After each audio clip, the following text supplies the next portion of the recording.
Hey,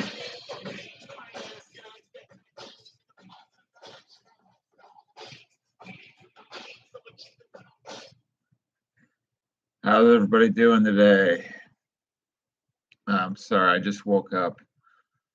I had to work late last night. Anyway, today I want to talk about genetically modified foods and other genetically modified organisms. Um, it's a very serious topic. It has to do with mostly Monsanto and a few other companies that decided a few years back to use their high-powered lawyers to patent life that they created in a lab. And if you look at studies of GMO foods and their comparison with their organic counterparts, the difference is unbelievable in the nutritional value and the potential for health destroying problems that GMO foods can cause. In fact, it's been argued that genetically modified foods are genetically modifying us, which makes sense because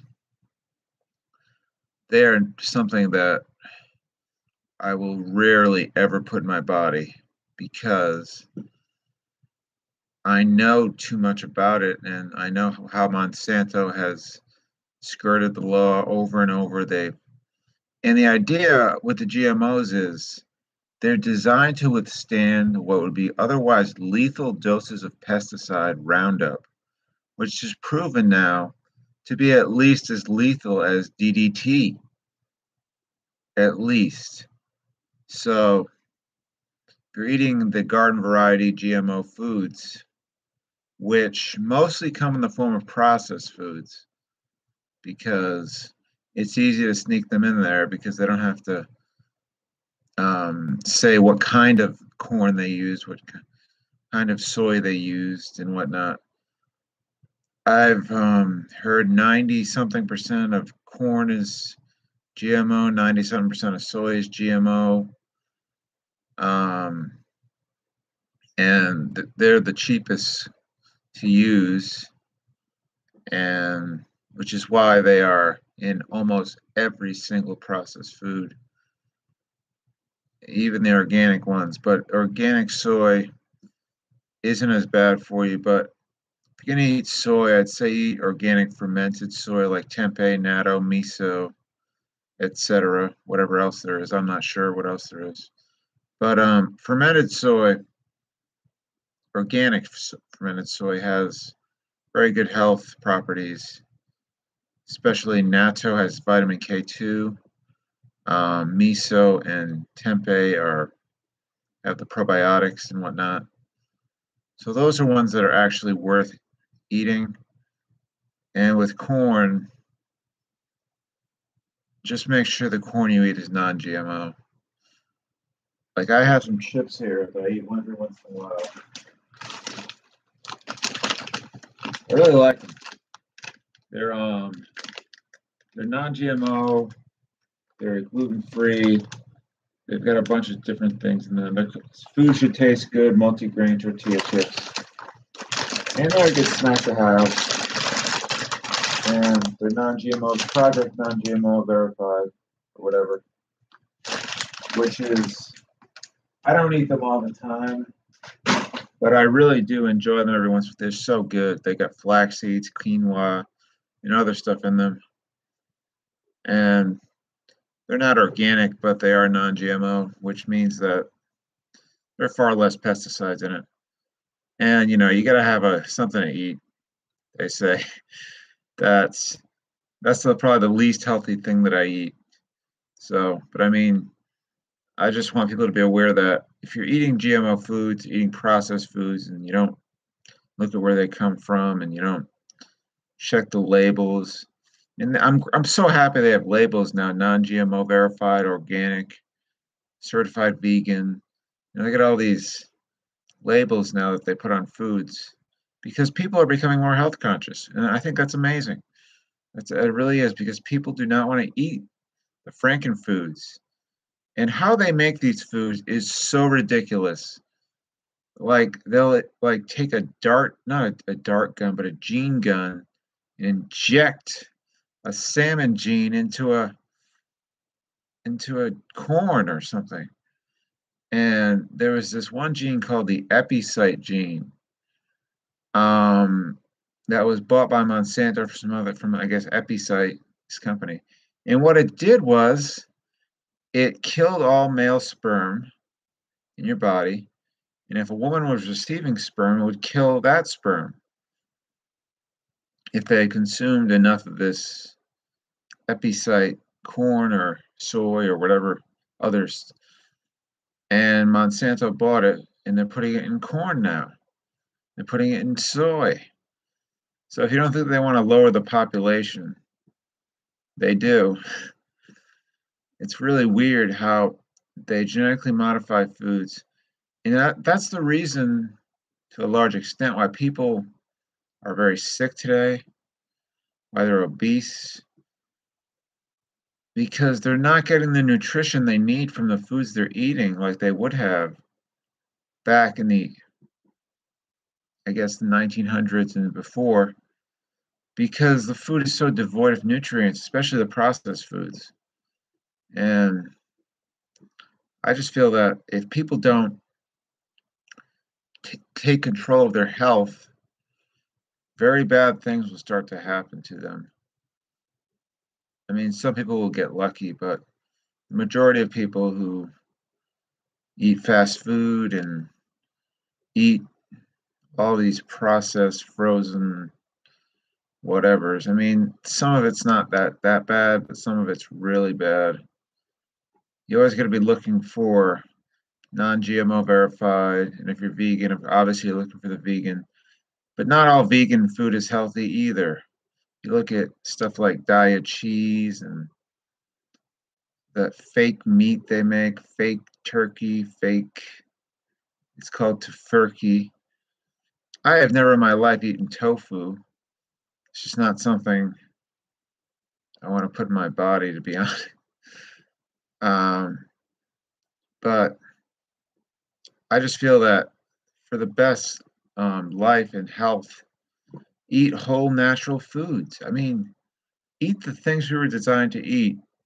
And sure, our fruits and vegetables aren't perfect right now, but because the fruits have been hybridized for sweetness and color and texture and taste, and we're losing the diversity of vegetables and fruits because they keep. We used to have like 100 and something varieties of potato. Now we have like five. I mean, they are cutting down on diversity because they're monocropping everything too. That's another problem. Mono, mono. I don't know what it's called. Monoculture, I think. Yeah, monoculture of foods where they don't rotate. And what soy used to be a great rotation crop. And they used to just use it to rotate. They didn't usually use it to feed people with. But they saw an opportunity, I don't know when, recently, and they started using it to as filler in a lot of things. Especially that soy lecithin. I can't pronounce that word. Soy lecithin. I'm just gonna say soy lectin because I don't. It's very hard to pronounce, but it's in a lot of things. Even the chocolate I used to eat, almost every single chocolate bar is some kind of emulsifier they call it. There's one that doesn't, I believe. It's the endangered species, 88% cacao, non-GMO verified. Great, great chocolate. Amazing taste, but I haven't had chocolate in a couple of weeks now. I don't know why. I think it's the cost really, but I mean, let's talk more about what GMO is doing to the population. It's causing all these more and more rare diseases because we've never eaten this way before. Our body sees this GMO food as a threat, our immune system reacts to it. Something known as leukocytosis. It also happens when you eat meat and dairy. When you eat meat and dairy, your body sees it as a foreign invader.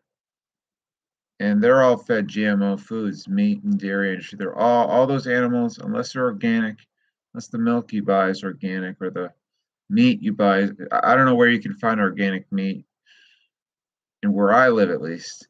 But if you still eat meat, just realize no matter if it's organic or not, your body literally attacks meat and dairy.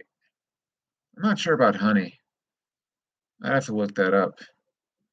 But all animal products produce an immune response, and so do GMOs, because they're not what we're supposed to be eating, and causes us to store more fat. And it also causes us to not get neutralized, which is why people are so heavy these days, because they're literally malnourished and obese. And the first thing you should do if you want to take control of your health is choose wisely what you put into your body. I mean, if you put garbage in, you get garbage out. You put good food in, you'll get great results. I mean, me being a brain cancer survivor, ever since my early 20s, I've been looking into health. It started with Dr. Mercola and his way of life, and then it branched on from there. And I found some other people, and I found one guy recently, a raw foodist,okraw.com. It's a YouTube channel. Okay Raw. It's about really, really, really healthy eating, like unbelievably healthy raw foodism. This guy's been doing it for 1990 something to 2018, 23 years, 1995, I think it was. 23 years, and he's in his I think it's his late 40s. He's in his like 49 years old, but he has to look about, at the highest, I'd say 30. He looks completely amazing for his age. And he's always full of energy, full of, you know, I recommend checking out his channel if you're really into really healthy eating. He has his own huge garden, gigantic. He lives in Las Vegas, and I think Steve Pavlina has met him a few times. So at potlucks or whatever. I really like him because he's really down to earth and he's very knowledgeable, and he'll be someone that could really give you an idea of just what kind of how extreme you can take your health. But it really does. It looks like he's one of the happiest people on the planet. So it's working, but it is a lot of work. I did buy a juicer from him, and I was juicing for quite a while, but it's just the time investment and it's not really the cost, but it's just the constant having to go to the grocery store, buying more of this, more of that, and buying organic and whatnot. But I really just wanted to shed some light on the GMO crisis that we're having right now, and how there's more and more. They're always thinking about up more and more things to do to food to make it. And I guess it's because they want us sick for Big Pharma. Big Pharma is making a killing off of people eating this Franken food, because we all know that if we don't eat what nature designed us to eat, there's going to be problems. You don't hear about cancer in ancient societies. If you do, it was very rarely. I'm talking about like probably the Egyptians. I don't think I mean, the problem was about 10,000 years ago, we started grain agriculture, and it was really a bad thing to do in a way because it created all these gigantic civilizations that pillaged and plundered for Aboriginal people. And there's a book about it called Against the Grain. Very interesting read. It's a play on words too. Um, it talks about how grain agriculture destroyed our natural way of life. It caused our population to explode. I mean, really explode, like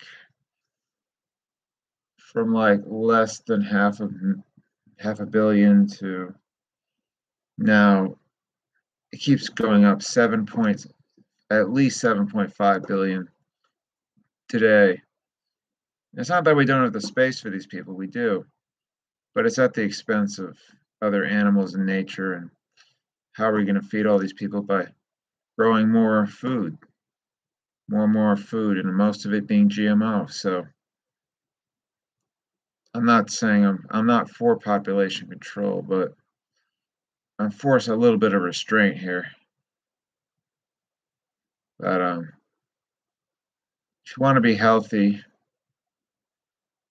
and not get sick, get some diseases that can spring from Monsanto's highly toxic Roundup, and also the problems with the GMO foods, which are they're so insanely put together. You'd think they'd be more scientific about it, but they just kind of just inject uh, some kind of crazy gene into another thing, and it's just like kind of weird how they just kind of haphazardly. And it's like, yeah, and they never had it tested for safety because they said it's essentially the same. I mean, Monsanto is evil; they're the personification of evil. But I'd say the Rothschilds make Monsanto look like sissies. So maybe tomorrow, I remember, I'll talk about Rothschild Zionism or the Rothschild